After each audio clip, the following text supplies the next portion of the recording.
So my latest obsession has been to take my physical book journal and take my book talk account and put it all into a spreadsheet. Yep, that's the reason why I didn't post anything yesterday. I was too busy putting that data in. And then I remembered originally my obsession was to share these reviews with you on this account. So here I am, ready to talk about a pre-order that I was bitching about because I had to wait an entire day. Thanks, Amazon. Although I get that it's first world problems after reading, I still kind of stand by my annoyance because it was just that damn good and I shouldn't have had to wait. I'm gonna make sure to tag the author below. If you've been following my account, you know that after recently discovering him and his poetry, I am a major fan. And I've been kind of convinced that this may be an auto-buy author for me. With this second purchase, it has been solidified. The Brujos of Borderland High is a quick read meant for YA audiences who like magic and fantasy. And unlike some authors who should not be mentioned because of their inability to be inclusive, this is a queer-friendly story that has tons of Mexican-American representation. So I wouldn't even say bonus points so much as it's hitting all these green flags that I like to see when it comes to books. This is a story told through verse, so it makes it a bit of an easy read for maybe those who are just discovering their passion for reading.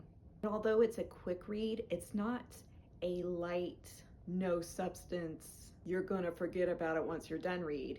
There are a range of poems. I mean, sure, I'm not gonna wanna read every single poem separately, but by breaking up the story in these little bit of chunks, you get humor, you get a fast-paced progression of the universe that you're being introduced to, and then you also get those really poignant entire chunks of verse that you're gonna wanna save, and that really touches on that teenager experience and that grappling of self when it comes to relationships or the end of relationships. I made sure to star some of my favorite poems. They're the ones that talk about some very personal things that I'm not going to want to share with you because they're my stuff. And I want you to read this book and figure out which poems speak to your stuff. I could definitely see the story being standalone, but the world that he introduces makes me wish there are more stories, tales to come from this universe. I mentioned that this takes place in a public Texas high school in which you have to learn boring stuff like language arts and still have to say the Pledge of Allegiance to the Texas flag.